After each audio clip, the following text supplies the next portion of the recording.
Everyone, welcome to lesson session academy. तो आज हम इस चैप्टर के पार्ट 2 में मिल रहे हैं। जैसा कि हमने पार्ट 1 में देखा था, हमने बॉडी मूवमेंट शुरू कर दिया था। उसके हमने काफ़ी सारे पॉइंट्स पढ़ भी लिए थे। अब हम उसी को आगे कंटिन्यू करेंगे। तो आगे कंटिन्यू करने से पहले देख लेते कि हमने पार्ट 1 में यानी कि इस चैप्टर में अब तक क्या क्या कवर कर लिया है। तो सबसे पहले हमने मूवमेंट्स के बारे में देखा, फिर हमने देखा कि बॉडी में किस किस टाइप की मूवमेंट्स होती हैं। Jumping, flying, blinking of eyes, run, ये सारी जो नॉर्मल मूवमेंट्स होती है किसी भी बॉडी पार्ट्स का एक जगह से दूसरी जगह मूव करना या सिर्फ मूव करना, या तो पूरी बॉडी मूव करेगी या तो बॉडी का कोई पार्ट मूव करेगा, तो उसको हम क्या कहेंगे, मूवमेंट्स कहेंगे। फिर मूवमेंट्स हो किसकी वजह से रही थी, जॉइंट्स की वजह से, क्योंकि बोन्स तो मूव कर नहीं सकती, तो दो वो जो बोन्स के बीच में जो जॉइंट होता है उसकी वजह से जो बोन है वो मूव कर पाती है। तो हमने जॉइंट्स की डेफिनेशन देखी, फिर जॉइंट्स के टाइप्स देखे थे हमने। कौन कौन से टाइप्स देखे थे, हमने 4 टाइप्स देखे थे। सबसे पहले हमने बॉल एंड सॉकेट जॉइंट देखा, फिर हमने पाइवटल जॉइंट देखा था, फिर उसके बाद हमने हिंज जॉइंट देखा था, और फिर एंड में हमने देखा था फिक्स जॉइंट, जो मूव नहीं करते, जो हमारे स्कल्स में प्रेजेंट होते हैं। स्कल में जो जॉइंट्स होते हैं वो फिक्स जॉइंट होते हैं। फिर जॉइंट के बाद हमने जब देखा कि मूवमेंट जो है सिर्फ बोन्स की वजह से नहीं होती, मसल्स की वजह से भी होती है, मसल्स और बोन्स के कॉम्बिनेशन की वजह से। तो मसल्स फिर के बारे में हमने पढ़ा, फिर मसल्स की डेफिनेशन देखी, फिर मसल्स कैसे कॉन्ट्रैक्शन होता है और कैसे मूवमेंट में हेल्प करता है, हमने ये सारी चीज़ें भी देखी थी। तो ये सब हमने फर्स्ट पार्ट में अच्छे से एक्सप्लेन करके पढ़ लिया था। आई होप कि आपको याद होगा। हमने फिर स्केलेटन भी देखा था। स्केलेटन में हमने जो अलग अलग पार्ट्स होते हैं कवर करने के लिए, बॉडी पार्ट्स को कवर करने के लिए, जैसे कि रिब केज और पेल्विक बोन्स, तो ये सारी चीज़ें हमने देखी। स्कल्स भी देखा था। फिर एक न्यू टर्म्स भी सुनी थी, कार्टिलेज। कार्टिलेज जो कि बोन के जैसा होता है बट बोन नहीं होता, उतना हार्ड नहीं होता। अब हमें यहाँ से आगे कंटिन्यू पार्ट 2 में हम कंटिन्यू करेंगे यहाँ से गेट ऑफ एनिमल्स से, यानी कि एनिमल्स के फुटप्रिंट्स या वे ऑफ वॉकिंग कह सकते हैं कि कैसे वो चलते हैं, ये नोटिस करना। तो ह्यूमन की मूवमेंट्स हमने देख ली, कैसे वो बोन्स और मसल्स की कॉम्बिनेशंस की वजह से, जैसे वो कांटेक्ट करता है उसकी वजह से मूव करते हैं। बट बाकी एनिमल्स में कुछ ऐसे भी एनिमल्स हैं जिनके अंदर बोन्स ही नहीं होती, तो वो कैसे मूव करते हैं, तो आइए देखते हैं। तो सबसे पहले हमें देखना है अर्थवॉर्म का। तो अर्थवॉर्म यानी कि केचुआ, वो कैसे चलता है। काफ़ी इंटरेस्टिंग ये टॉपिक, प्लीज़ आप ध्यान से पढ़िएगा, आपको काफ़ी इंटरेस्ट आएगा। तो ये है अर्थवॉर्म हमारा, आपको दिख रहा है, और ये कैसे अपनी बॉडी को कर्व लाइक स्ट्रक्चर में और फिर ये आगे एक पोजीशन से दूसरी पोजीशन पे मूव कर रहा है। तो जो बॉडी होती है अर्थवॉर्म की, उसमें काफ़ी सारे छोटे छोटे रिंग्स होते हैं। उनकी बॉडी बनी ही कैसी होती है, छोटे छोटे रिंग्स से बनी होती है जो आपस में जॉइंट होती है। तो रिंग से मिलके बनी होती है। इनके पास बोन्स होती ही नहीं है, इनके पास सिर्फ और सिर्फ मसल्स होती है जो बॉडी को आगे की ओर लेके जाती है, अपनी बॉडी को शॉर्ट करके ये आगे की ओर। यानी कि मसल्स है तो मसल्स क्या काम करती है, मसल्स हमने देखा था बोन्स को क्या कर रही थी, पुल कर रही थी। कैसे पुल कर रही थी, कॉन्ट्रैक्ट होके। तो मसल्स का काम ही है कॉन्ट्रैक्शन और रिलैक्सेशन का। तो यहाँ पे सिर्फ और सिर्फ मसल्स है, तो मसल्स ही कॉन्ट्रैक्ट करेंगी और मसल्स ही रिलैक्स करेंगी, उसी की वजह से क्या होगा, बॉडी में मूवमेंट होगा। तो मसल्स क्या कर रही है, पहले तो कॉन्ट्रैक्ट करती है, कॉन्ट्रैक्ट करेंगी तो सिकुड़ जाएंगी, और सिकुड़ जाएंगी तो उनका साइज क्या हो जाएगा, शॉर्ट हो जाएगा।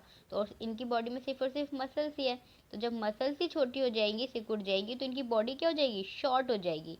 तो वो बॉडी को शॉर्ट करके बॉडी को आगे की ओर एक्सटेंड करती है, आगे की ओर मूव करती है। तो फर्स्ट एक्सटेंड जो होता है वो front part of body. Obviously सबसे पहले जो आगे का पार्ट है वो आगे की ओर जाएगा, फिर बाद में पीछे का पार्ट जो है वो कांटेक्ट करेगा।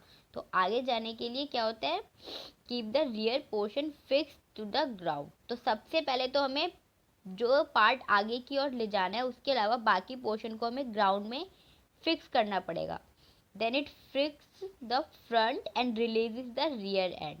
तो उसके बाद ये फ्रंट एंड को क्या करेगा, फिक्स करेगा, और फिर उसके बाद पीछे वाले एंड को रिलीज कर देगा। देन उसके बाद वो शॉर्ट करेगा अपनी बॉडी को। शॉर्ट मतलब यहाँ पे क्या है, कॉन्ट्रैक्शन से, कि बॉडी को कॉन्ट्रैक्ट करेगा, सिकुड़ जाएगा, और फिर पुल करेगा the rear and forward.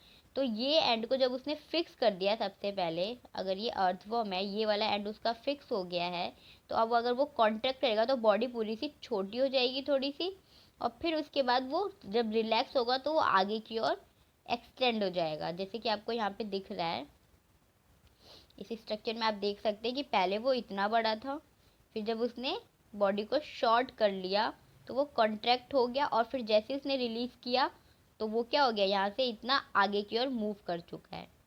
Same ऐसे इसमें भी आगे की ओर और मूव कर रहा है। तो आपको दिख रहा है ओरिजिनल पोजीशन उसकी ये थी, और अब जो फाइनल पोजीशन है वो मूव करके यहाँ तक पहुँच चुका है। तो वैसी कॉन्ट्रैक्शन और रिलैक्सेशन के प्रोसेस के थ्रू अर्थवर्म जो है वो मूव करता है। तो अर्थवर्म ऐसे मूव करता है। अब अगर आपको पहचानना हो कि ये मूव कर रहा है भी नहीं कर रहा है, तो आप एक और आपके पास तरीका है, इसकी बॉडी जो है कुछ सिक्रीट आउट करती है स्लाइमी सब्सटेंस, कि अगर अर्थवर्म यहाँ पे था अब यहाँ पे आ गया तो उसने ये सारा पार्ट जो कवर किया है यहाँ पे कुछ ना कुछ उसका सिक्रीशन होगा, जिससे पता चल जाएगा आपको कि हाँ अर्थवर्म इस पास से गुजर के आगे गया है।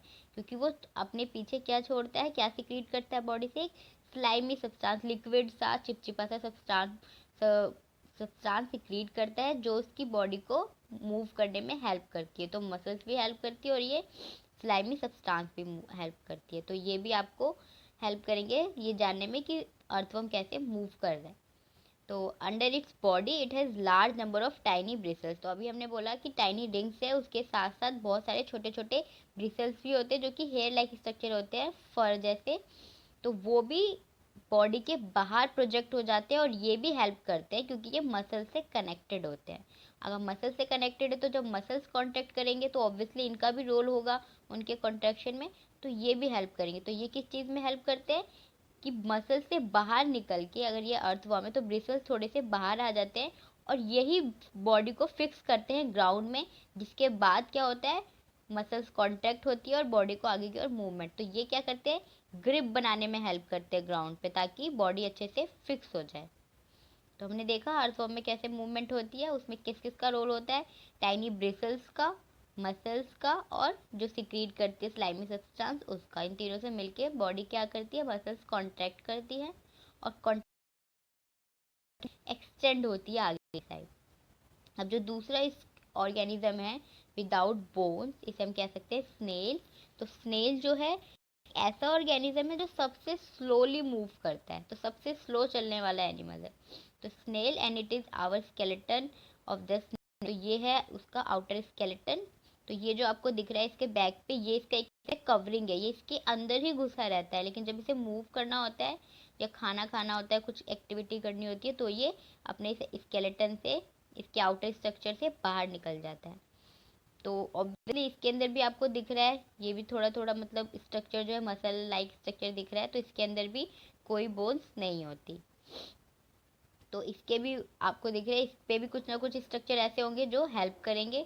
तो अ थिक स्ट्रक्चर होता है जो हमने अभी देखा राउंड सा, जिसका आउटर कवरिंग था, ये होता है कहाँ पे, and the head of the snail may comes out in the opening. Obviously ये अभी हमने देखा कि ये जो है ये इसका आउटर स्ट्रक्चर है, और यहाँ पे जो आपको दिख रहा है ये छोटी सी ओपनिंग है जहाँ से इसका हेड जो है वो बाहर आता है जब इसे मूव करना होता है। थिक स्ट्रक्चर, अब इसका जो थिक स्ट्रक्चर है it is foot and made up of strong muscles. तो इसमें भी जो स्ट्रक्चर्स है वो उस कुछ स्ट्रक्चर ऐसे जो मूवमेंट में हेल्प करते हैं, वहाँ पे स्पेसिफिक मसल्स होती है तो उसको हम फुट बोलते थे, और वो स्ट्रॉन्ग मसल से बनी होती है क्योंकि वो मूवमेंट में हेल्प करती है। तो इसमें प्रोसीजर नहीं बताया क्योंकि इसमें भी जो मसल्स ही है, तो मसल्स वैसे ही मूव करेगी जैसे अर्थवर्म में मूव करी थी, कॉन्ट्रैक्शन एंड रिलैक्सेशन के प्रोसेस से। ओके, आई होप कि आपको समझ में आ रहा होगा। तो नेक्स्ट जो है हमारा वो है कॉकरोच। तो कॉकरोच कैसे मूव करता है, कॉकरोच में तो स्केलेटन भी होता है कुछ ना कुछ, बट वो बोन्स का नहीं होता, किसी और का बना होता है, बट होता है। तो इसके अंदर मूवमेंट कैसे होती है आइए देखते हैं। तो कॉकरोच जो है वो वॉक भी कर सकता है और क्लाइंब भी कर सकता है और लिटिल बिट फ्लाई भी कर सकता है। वो चलता भी है तो चलने की भी मूवमेंट हो रही है, वो क्लाइंब भी कर रहा है, चीज़ों पे चढ़ भी रहा है, वैसी मूवमेंट भी हो रही है, और वो लिटिल बिट थोड़ा बहुत फ्लाई भी कर सकता है, तो फ्लाई वाली मूवमेंट भी हो रही है। तो अब इसकी बॉडी जो कवर्ड होती है वो हार्ड स्केलेटन से होती है, बाहर से कैसा होता है, बहुत ही हार्ड स्केलेटन होता है, बट वो बोन नहीं होता। तो इसका आउटर स्केलेटन जो होता है वो काइटिन का बना होता है, एक सब्सटेंस है ये भी केमिकल। तो ये आपको पढ़ना नहीं है, बट आपकी नॉलेज के लिए याद रखना हो तो आप याद रख सकते हैं, काइटिन। इसका आउटर स्केलेटन है वो काइटिन का बना होता है, जिसके अंदर नंबर ऑफ प्लेट्स जो होती है join together and permits movement. तो ये जो प्लेट्स जुड़ी होती है आउटर स्केलेटन में, ऑब्वियसली इसमें हमने बोला हार्ड होता है। अगर कोई भी चीज़ हार्ड होगी और वो सिर्फ एक ही होगी, कोई जॉइंट नहीं होगा, कहीं से टूटा नहीं, तो वो कैसे मूव करेगा, कैसे बेंड करेगा। तो इसलिए जो उसकी प्लेट्स होती है वो आपस में ऐसे अलग अलग होती है और आपस में जॉइंट होती है किसी चीज़ से। तो जिससे जॉइंट होगी वो इसको मूवमेंट अलाउ करेगा। ठीक है, तो plate joint together and permits movement. तो प्लेट जो होती है वो हार्ड होती है लेकिन वो जॉइंट होती है किसी न किसी चीज़ से, इस वजह से वो मूवमेंट कर पाता है। तो two pairs of wings attach to the body behind the head. तो ऑब्वियसली जब हेड होता है उसके बाद का जो इसका पोर्शन है, यहाँ पे कुछ इसमें जो प्लेट्स लाइक कुछ स्ट्रक्चर होते हैं, तो यहाँ से कुछ होता है कि विंग्स इनकी निकलती है। तो टू टाइप्स ऑफ विंग्स होती है, वो आप आगे फर्दर क्लासेस में पढ़ेंगे। तो यहाँ हेड के नीचे से क्या होता है, जो विंग्स होती है वहाँ से अटैच होती है टू पेयर्स, यानी कि दो जोड़े। Okay, the cockroach have distinct muscles. तो इनके पास भी अलग अलग मसल्स होती है। ऑब्वियसली जब भी चल रहे होंगे, वॉक कर रहे होंगे, तो इनके पैरों की मसल्स यूज़ होगी। जब ये फ्लाई कर रहे होंगे तब इनके विंग्स यूज़ हो रहे होंगे। जब ये क्लाइंब करेंगे तब भी इनकी कुछ अलग टाइप की जो मसल्स है, अलग बॉडी पार्ट्स की मसल्स जो है वो यूज़ होंगी। तो इनके पास अलग अलग टाइप की मसल्स होती है। नियर द लेग्स, यानी कि जो पैरों के पास होती है वो वॉकिंग के लिए, और जो मसल्स विंग्स के पास होती है वो कॉकरोच को फ्लाई करने में हेल्प करती है। तो इसमें भी मसल्स का ही रोल है मूवमेंट में। और मसल्स कैसे मूव करेगी, कॉन्ट्रैक्शन और रिलैक्सेशन करके। ओके, तो हमने कॉकरोच में भी मूवमेंट देख ली, उसमें कैसा लिटिल बिट उसका स्ट्रक्चर देखा और थोड़ा सा मूवमेंट देखा कि उसके अंदर भी कौन सी मसल से मूवमेंट होती है। वॉकिंग जो होती है वो लेग के मसल से होती है, और जो फ्लाइंग है वो विंग्स के पास जो मसल्स होते हैं उनसे होती है। नेक्स्ट है हमारा बर्ड्स। अब बर्ड्स तो टोटली फ्लाई करती है अच्छे से, और ऑब्वियसली वो वॉक भी कर सकती है ग्राउंड पे। तो इनके अंदर भी same I think muscles use होंगी जो लेग्स के पास होंगी और जो विंग्स के पास होंगी। तो बर्ड्स जैसे कि अब कुछ डक है, स्वैंस है, तो ये तो सिर्फ स्विम करती हैं वाटर में। तो इनकी तो सिर्फ लेग वाली मसल से यूज होगी, इनको फ्लाई नहीं करना, सिर्फ स्विम करना, जो कि टांगों से ही होता है। और लिटिल बिट उड़ती हैं, लेकिन पर्टिकुलर पूरी तरह से एयर में नहीं जाती जैसे बाकी जो बर्ड्स है वो उड़ती हैं। तो इनकी जो बोन्स होती है, ऑब्वियसली बर्ड्स का ये कैरेक्टरिस्टिक फीचर है कि बर्ड्स को हवा में उड़ना है। तो उनके पास जो भी चीज़ें होंगी बहुत ही हल्की होनी चाहिए। अगर वो भारी चीज़ें लेके जाएंगे तो वो कैसे उड़ पाएंगे। तो यही एक कॉन्सेप्ट है फ्लाई में उड़ने का, कि उनकी बोन्स जो होती है वो हल्की होती है। हल्की होने के लिए उनको क्या करते हैं, बोन्स जो होती है हॉलो होती है। बोन्स ऐसी होगी और उनके अंदर स्पेस होगा जिसमें एयर आ सके, खाली हो। हॉलो मतलब क्या होता है, खाली। खाली होने की वजह से क्या हो जाती है, वो लाइट हो जाती है, हल्की हो जाती है। The bones of the limbs, और जो पैरों की बोन्स होती है वो टिपिकल वॉकिंग के लिए होती है या पर्चिंग किसी चीज़ को पकड़ने के लिए होती है। अब बोनी पार्ट जो है फोर लिम्स का मॉडिफाइड एज विंग्स। तो ऑब्वियसली बर्ड्स क्या होती है, बर्ड्स में आपको दिखता है, अगर ये बर्ड्स है तो यहाँ पे आपको दिखता है टू पेयर्स ऑफ लेग्स। अब हमारे अंदर तो हैंड्स भी है और लेग्स भी है, तो इनके लेग्स तो लेग्स रहे, लेकिन हैंड जो है फोर लिम्स के वो किस में कन्वर्ट हो गए, वो विंग्स में कन्वर्ट हो गए। तो यही बोला हुआ है कि फोर लिम्स यानी कि जो आगे वाले हाथ वाला स्ट्रक्चर होता है वही मॉडिफाइड हो गया है विंग्स में, और जो हाइंड लिम्स यानी कि पैर होते हैं वो तो पैरों की जगह पे ही हैं। तो शोल्डर बोन्स जो होती है इनकी बहुत स्ट्रांग होती है, जो विंग्स में चेंज हो गई हैं। उसके पास जो बोन्स होती है, शोल्डर बोन्स मतलब क्या, फॉर लिम्स के पास जो है, तो वो बहुत ही स्ट्रांग होती है, तभी तो वो फ्लाई में हेल्प कर पाती है। तो आगे जो इनका हमने देखा था अपने में ह्यूमन बॉडी में, कि जो ब्रेस्ट बोन होती है रिब केज में, तो वो भी मॉडिफाइड होती है ताकि वो मसल्स का वेट उठा सके जब बर्ड्स उड़ रही है। ठीक है, तो उड़ते वक्त क्या होता है, उड़ते वक्त विंग्स विंग्स ही हेल्प कर रही है, विंग की मसल्स फ्लैप करती है। तो उस टाइम पे यहाँ पे जो बॉडी का वेट हो जाता है वो बहुत ज़्यादा हो जाता है, कि आपको कोई चीज़ रस्सी से यहाँ पे टांग दी तो इस पे बहुत ज़्यादा वेट हो जाएगा, तो उस वेट को कैरी करने के लिए भी एक स्ट्रॉन्ग बोन होनी चाहिए। तो ब्रेस्ट बोन की जो है उनके पास वो मसल्स में हो जाती है।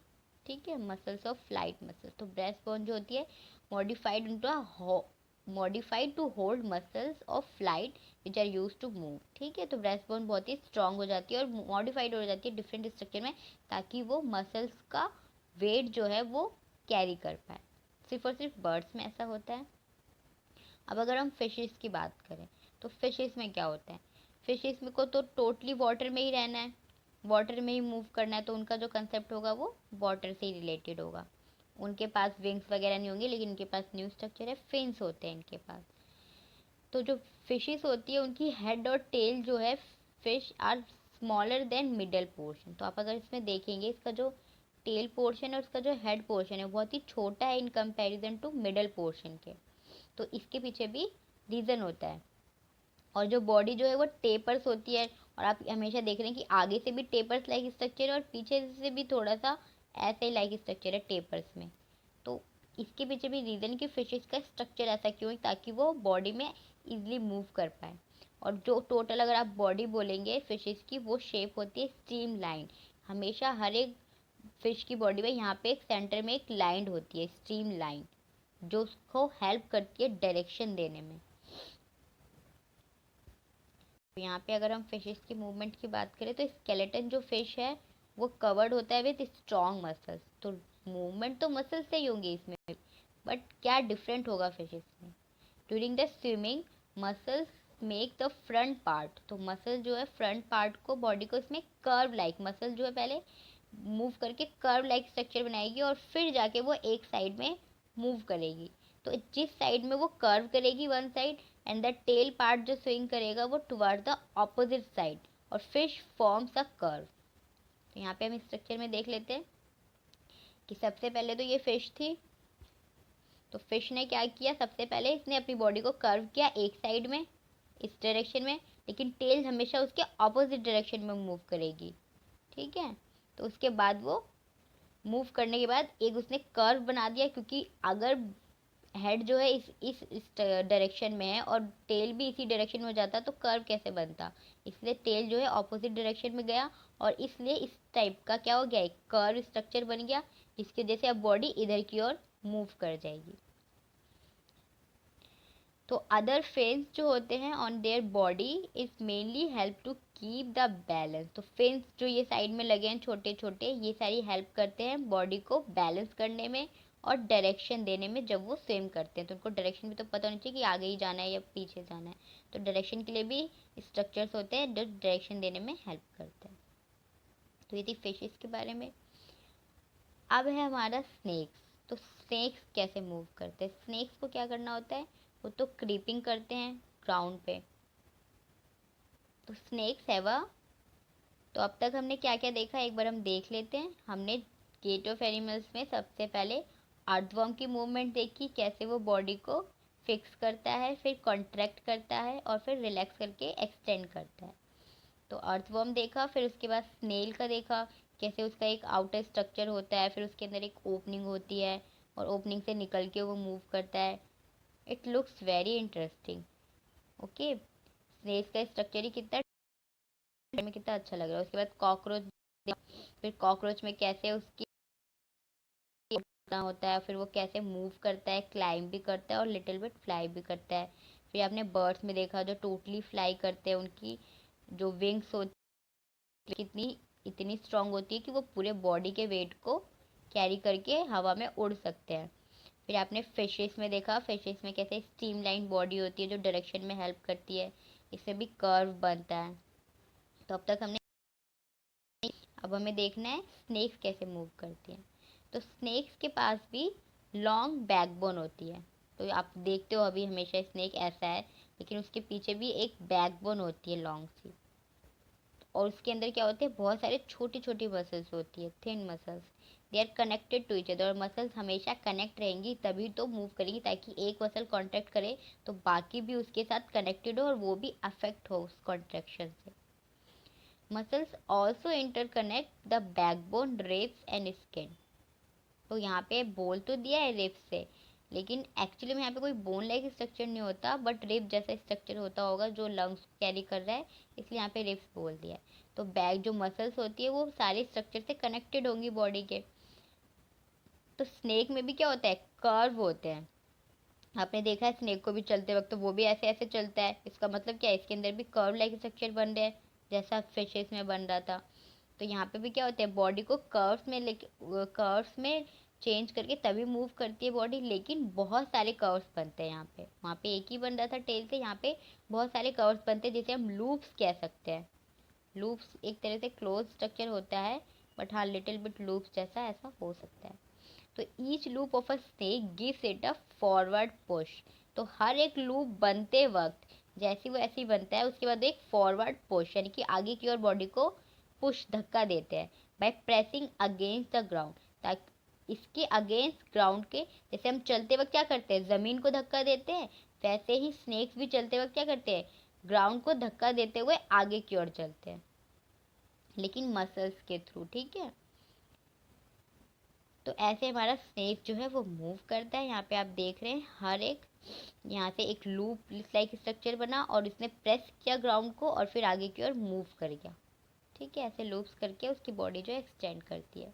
तो हमने काफ़ी सारे गेट ऑफ एनिमल्स देखे, उनकी मूवमेंट देखी, और ये जो सारा हमने देखा ये एक साइंटिस्ट है फेमस एरिस्टोटल, उन्होंने अपनी बुक में ये सारा मेंशन किया हुआ है, वहीं से हम पढ़ते हैं। तो हमारा चैप्टर जो यहाँ पे कंप्लीट हो गया बॉडी मूवमेंट्स। आई होप कि गाइज आपको समझ में आया होगा। अगर आपको कोई भी डाउट हो तो आप प्लीज़ कमेंट सेक्शन में हमें लिख के पूछ सकते हो। तो आइए सब इसके क्वेश्चन आंसर्स देख लेते हैं। तो क्वेश्चन आंसर्स हमारे क्या है, सबसे पहले फिल इन द ब्लैंक से joints of the bones has in the. तो बहुत ईजी है, आपको पता होना चाहिए कि जॉइंट जो होते हैं बोन्स के वो किस चीज़ में हेल्प करते हैं। ऑब्वियसली हमारा चैप्टर ही क्या है, बॉडी मूवमेंट, तो मूवमेंट्स में हेल्प कर रहे हैं। Combination of bones and cartilage forms the. Cartilage और बोन से मिलके हमारी बॉडी में क्या बन रहा था, पूरे बॉडी का फ्रेमवर्क बन रहा था, और फ्रेमवर्क को हम क्या बोल रहे थे, स्केलेटन बोल रहे थे। तो स्केलेटन बनेगा, skeleton of the body. The bones at the elbow are joined by. Elbow के पास जो जॉइंट था वो किस जॉइंट से जुड़ रहा था, याद कीजिए। एल्बो के पास जो जॉइंट था वो कौन सा जॉइंट था, hinge joint. Hinge like structure बन रहा था, इसलिए hinge joint. The contraction of the dash pulls the bones during movement. तो मूवमेंट के टाइम पे बोन्स को पुल्स करने का काम कौन करता है, खींचने का काम ह्यूमन बॉडी में हमने पढ़ा था मसल्स करती है। मसल जो करती है वो पुल करती है द बोन को मूवमेंट के टाइम। तो ये थे हमारे fill in the blank. Second question है हमारा ट्रू फॉल्स। तो ट्रू फॉल्स में क्या है, movement and locomotion of all animals exactly the same. ऐसा है, ऑब्वियसली फॉल्स। सारी एनिमल्स में सेम कहाँ है, किसी में बोन्स होती है किसी में बोन्स नहीं होती, तो मूवमेंट तो डिफरेंट ही हुआ ना। और इसमें वर्ड भी बोला हुआ है एग्जैक्टली सेम। अगर लिटिल बिट हम कह दें कि हाँ मसल का कॉन्ट्रैक्शन होता है सब में, तो हम कह भी सकते हैं, लेकिन एग्जैक्टली सेम तो नहीं हो सकता। तो ऑब्वियसली ये सेंटेंस क्या है हमारा, फॉल्स है। The cartilage are harder than bones. तो कार्टिलेज हमने देखा था जो हमारे ईयर्स और नोज में प्रेजेंट होता है थोड़ा बहुत, तो वो क्या ज़्यादा हार्ड होता है बोन से, नहीं। हमने देखा था कि बोन्स जो होती है वो ज़्यादा हार्ड होती है, कार्टिलेज थोड़ा बहुत सॉफ्ट भी होता है। तो ये भी सेंटेंस क्या हो गया हमारा, फॉल्स हो गया। The finger bones do not have joints. आप अपने फिंगर्स देखिए और उसमें देखिए कि आप कोई जॉइंट नहीं है, आपकी हैंड जो है वो मूव नहीं कर सकता। अगर वो मूव कर रहा है, अगर वो फोल्ड कर सकता है, बेंड कर सकता है, तो ऑब्वियसली वहाँ पे जॉइंट है, क्योंकि वही रीज़न हमारा बेंड कर सकता है जहाँ पे जॉइंट्स हो। अदरवाइज जहाँ पे जॉइंट ही नहीं है यानी कि सिंगल बोन है, तो वो बेंड ही नहीं करेगा। तो हमारी फिंगर जो है वो बेंड होती हैं, इसका मतलब वहाँ पे जॉइंट्स होते हैं। तो ये भी सेंटेंस क्या हो गया हमारा, फॉल्स हो गया। The forearm has two bones. अब जो हमारे आगे के हाथ है, क्या उसके अंदर दो बोन्स होती है, बिल्कुल करेक्ट, दो बोन्स होती है, तभी तो मूवमेंट पॉसिबल है। Cockroaches have an outer skeleton. अभी हमने पढ़ा कॉकरोचेस के पास हार्ड आउटर स्ट्रक्चर होता है, स्केलेटन जो काइटिन का बना होता है। तो यस, बिल्कुल ट्रू, तो ये भी ट्रू होगा। नेक्स्ट हमारा थर्ड क्वेश्चन है मैच द कॉलम। तो मैच द कॉलम में आपको मैच करना है अपर जॉ में कौन सा जॉइंट, यहाँ पे आपको आई थिंक हाँ इसके कुछ फंक्शंस दे रखे हैं। तो अपर जॉ में क्या होता है फिन्स। फिन्स तो नहीं होगा, आउटर स्केलेटन भी नहीं होगा, फ्लाई इन एयर नहीं, एक इमूवेबल जॉइंट है, यस। तो ये इसका फंक्शन हो सकता है क्योंकि अपर जॉ में मूवमेंट पॉसिबल नहीं है। फिश क्या है, फिश के अंदर यहाँ पे हमने अभी पढ़ा कि फिन्स होते हैं, तो इसके अंदर फिन्स वाला पॉइंट हो जाएगा, है fins on the body. Rib क्या करता है, ये प्रोटेक्ट कर रहा था हमारे लंग्स और हार्ट को, तो ये प्रोटेक्ट करता है हमारे हार्ट को, यहाँ पे सिर्फ हार्ट दिया है। स्नेल क्या है? मैंने बताया था स्नेल सबसे स्लोएस्ट एनिमल है जो स्लो मूवमेंट शो करता है, show very slow movement. Cockroaches क्या है? हैव एन आउटर स्केलेटन, अभी हमने देखा फिल इन द ब्लैंक्स में। अब लास्ट पॉइंट रहेगा हैव ए स्ट्रीमलाइन बॉडी, तो ये हमने किस में देखा था? फिशेस में, तो इसको भी हम फिशेस से जोड़ सकते हैं क्योंकि फिशेस के अंदर स्ट्रीमलाइन बॉडी होती है। नेक्स्ट है हमारा फोर्थ क्वेश्चन। तो फोर्थ क्वेश्चन में आपको लार्ज मतलब अच्छे से एक्सप्लेन करने वाले क्वेश्चन, तो ये सारे क्वेश्चंस के आपको आंसर चैप्टर में डायरेक्टली मिल जाएंगे। सीधे सीधे पूछा हुआ है what is ball and socket joint, तो आप बॉल एंड सॉकेट जॉइंट का जो डिस्क्रिप्शन दिया है चैप्टर में वहाँ से देख सकते हैं। और इस टाइप का जो एक सिलेंडर था और यहाँ पे एक बॉल था, तो इस टाइप का जो स्ट्रक्चर था वो डायग्राम्स भी बना के अच्छे से एक्सप्लेन कर सकते हैं। Which of the skull bones are movable, तो स्कल में ऐसा कौन सा बोन या फिर जॉइंट था जो मूव कर सकते हैं? हमने देखा था स्केलेटन में सिर्फ सारे जो ऊपर के जॉइंट थे वो भी सारे फिक्स जॉइंट थे, अपर जॉ तक फिक्स था। हम बोल पा रहे हैं किसकी वजह से? सिर्फ और सिर्फ लोअर जॉ की वजह से। तो सिर्फ और सिर्फ लोअर जॉ वाला जो बोन है वही इकलौता क्या होगा? मूवेबल होगा। Why can our elbow can not move backward, तो हमारी जो एल्बो है वो पीछे की ओर क्यों नहीं जा सकती? क्योंकि उसके अंदर हिंज जॉइंट है, और हिंज जॉइंट जहाँ से शुरू होता है वहाँ से इधर की ओर जाएगा और फिर यहाँ से ही इतना इधर की ओर जाएगा। तो सिर्फ इतनी ही मूवमेंट अलाउ करता है हिंज जॉइंट, इसलिए हमारी एल्बो जो है पीछे की ओर नहीं जा सकती। तो आई होप कि सारे क्वेश्चन आंसर्स के आपको आंसर्स भी पता चल गए होंगे, और जो नहीं पता चले आपको चैप्टर में मिल जाएंगे। डिस्कस कर लिए हमने, सारे क्वेश्चन समझ में आ गए होंगे। तो यहाँ पे हमारा चैप्टर ख़त्म होता है। तो अब हम नेक्स्ट वीडियो में नेक्स्ट चैप्टर के साथ मिलेंगे। Okay, thank you student. अगर आपको कुछ भी अच्छा लगा हो तो प्लीज़ कमेंट सेक्शन में बताइए, कुछ ना समझ में आया हो तो भी हमें कमेंट करके बताइए, ताकि हम उसको इम्प्रूव कर सकें और आपको ज़्यादा से ज़्यादा नॉलेज शेयर कर सकें। Okay, thank you, bye bye.